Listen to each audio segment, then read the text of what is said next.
बिस्मिल्लाहिर्रहमानिर्रहीम। Class 9th exercise 2.2 है। इसके क्वेश्चन 2 हैं। पहले करने लगे सॉल्व, जिसमें हम करेंगे लॉग फॉर्म को एक्सपोनेंट फॉर्म में चेंज करना और एक्सपोनेंट फॉर्म को लॉग फॉर्म में तब्दील करना सीखेंगे। कि मतलब हमारे पास अगर लोगारिथमिक शक्ल दी हुई है तो उसको कुव्वतनुमा शक्ल में किस तरह लिखेंगे, और अगर कुव्वतनुमा शक्ल दी हुई है तो उसको लोगारिथमिक शक्ल में किस तरह लिखेंगे जी। इसके लिए एक सिंपल सा मेथड है, आप ऐसे करें। एक सिंपल सी ये देखें, log a b is equal to x है। ये अब इसमें लॉग लगा हुआ है, जिसका मतलब है ये लॉग फॉर्म है। अब लॉग फॉर्म को चेंज करना है एक्सपोनेंट फॉर्म में, तो कैसे करेंगे देखिए।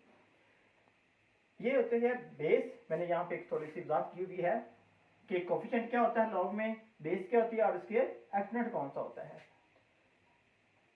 तो आमतौर पर हम दूसरे लफ्जों में तो करते ही आए हैं कि अगर ये इस लेते हैं a x की पावर b है, जिसे हम एक्सपोनेंट कहते हैं, ये इसकी कोफिशिएंट है, ये कोफिशिएंट बनता है इसका और ये इसकी बेस बन जाता है। तो सेम वैसे ही है लॉग की भी, इसमें ही जिस तरह ये हमने पहले की हुई है, लॉग की भी इसी तरह से ही होती है।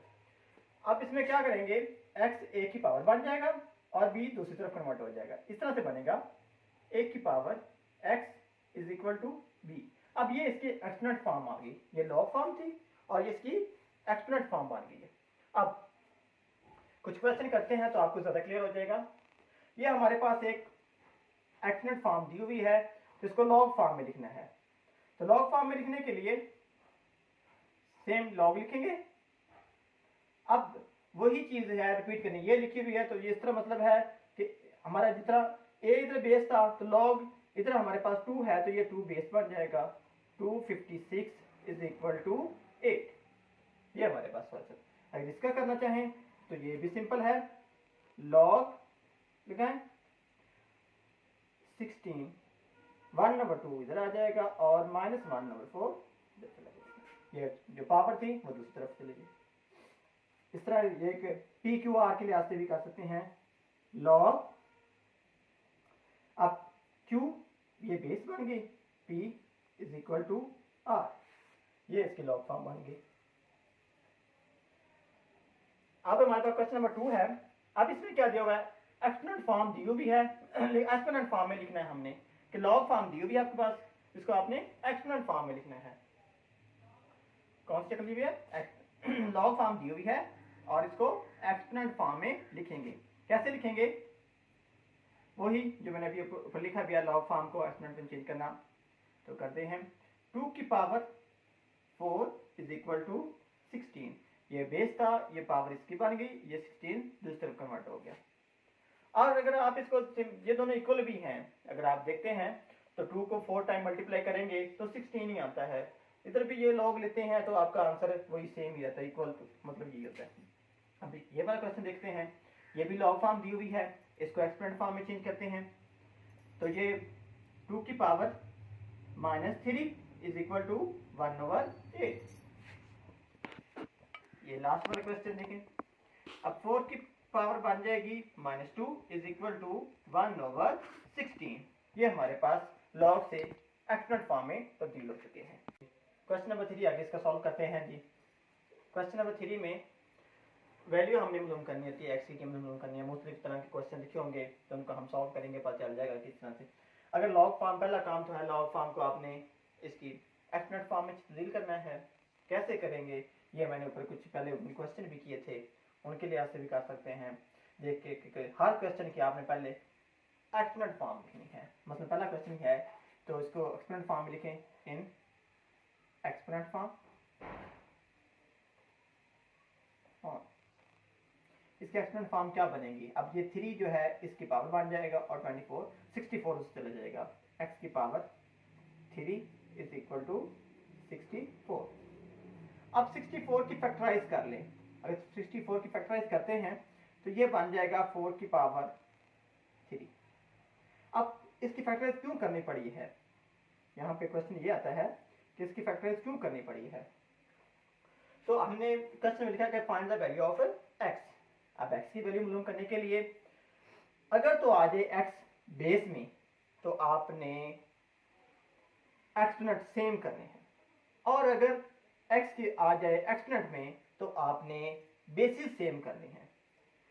यहाँ पे हमारे पास x जो बेस में आया था, तो इधर पावर है 3, तो मैं चाहता हूँ इधर कुछ ऐसे फैक्टराइज हो जाए जिसकी पावर क्या बन जाए, 3 बन जाए। तो मैंने 4 की पावर 3, तो ये 4 की पावर 3 64 ही होता है। अब इसमें देखा जाए तो ये मेरा इक्वल आ चुका है, एक्सपोनेंट सेम है तो बेसिस भी सेम होंगी, x इज इक्वल टू 4 हो जाएगा। नेक्स्ट क्वेश्चन देखिए, इसमें भी पहला काम इन एक्सपोनेंट फॉर्म,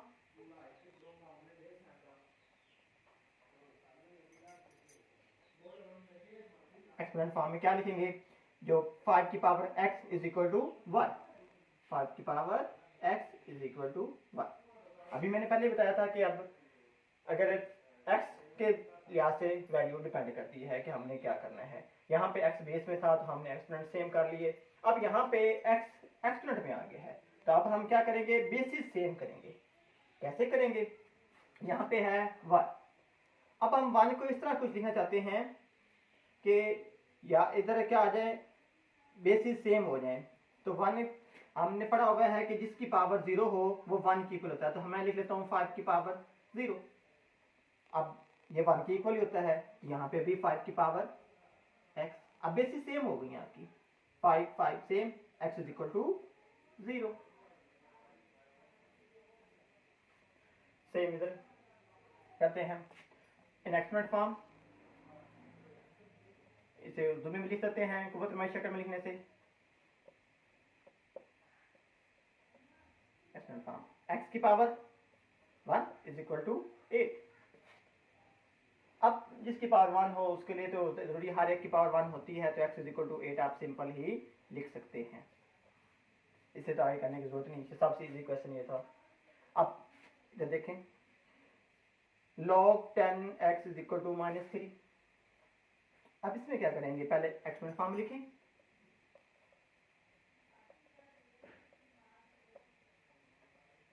क्या बनेगी एक्सपोनेंट फॉर्म, 10 की पावर -3, 10 की power -3 is equal to x। इसमें x ऑलरेडी सेपरेट हो चुका है हमारे पास, तो थोड़ा सा ये है कि इसको थोड़ा सा सॉल्व कर लेते हैं। ना भी करें तो यहाँ तक इसका क्वेश्चन का आंसर तकरीबन आ चुके कि हमने x की वैल्यू फाइंड करनी थी वो आ चुकी है, लेकिन इसको थोड़ा सा सिंप्लीफाई कर लेते हैं। x इज इक्वल टू, एक तो जो x होता है वो हमेशा लेफ्ट साइड जिसकी वैल्यू फाइंड करनी होती है उसे लेफ्ट साइड पे रखा करें। अब 10 की जिसकी पावर होती है नेगेटिव, उसको आप डिनोमिनेटर फॉर्म में रेसिप्रोकल फॉर्म में लिखेंगे तो उसकी वैल्यू क्या हो जाएगी, पॉजिटिव हो जाएगी। ये कुव्वत नमा का कानून भी है एक्सपोनेंट फॉर्म में का, कि अगर किसी की पावर नेगेटिव में है तो उसे आप चेंज कर सकते हैं, तो रेसिप्रोकल लेंगे तो वो पॉजिटिव में चेंज हो जाएगी। अब 10 की पावर 3 इट्स मीन 1/1000, ये हमने पहले भी किया था, जो साइंटिफिक तरकीब की है उसके लिए आप देख सकते हैं इसको, या 10 को 3 तक मल्टीप्लाई करें तो भी 1000 आता है। अब इसकी भी लिखें इन एक्सपोनेंट फॉर्म,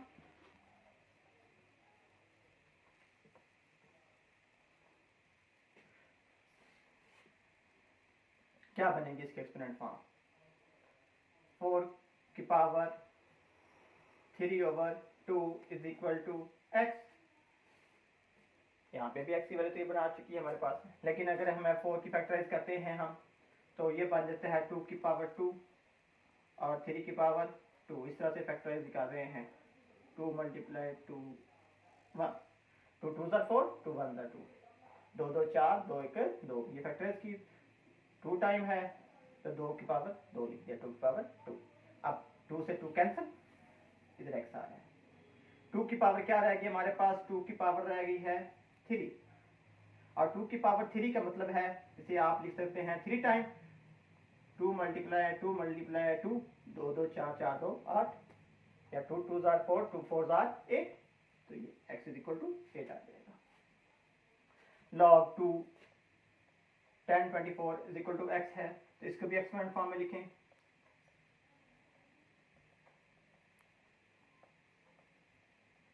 एक्सपोनेंट फॉर्म क्या बनेगी इसकी, 2 की power x is equal to 1024, 1024। अब यहाँ पे हमारे पास x क्या आ गया है, एक्सपोनेंट में आ गया। तो यही रूल हमने इधर भी किया है, जब x हमारे पास एक्सपोनेंट में आ जाए तो हम बेसिस सेम करते हैं। तो यहाँ पे भी हम बेसिस सेम करेंगे। कैसे करेंगे बेसिस सेम? इसकी फैक्टराइज करेंगे। फैक्टराइज करने के लिए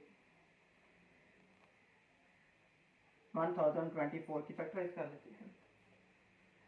2 5 10, 2 1 2, 2 2 4,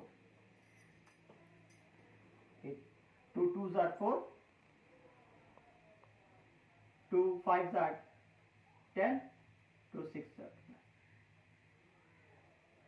2 1 2, 2 2 4, 2 6 2 8 16, 2 6 12, 2 4 18, 2 3 6 22, 32, 16, 8 4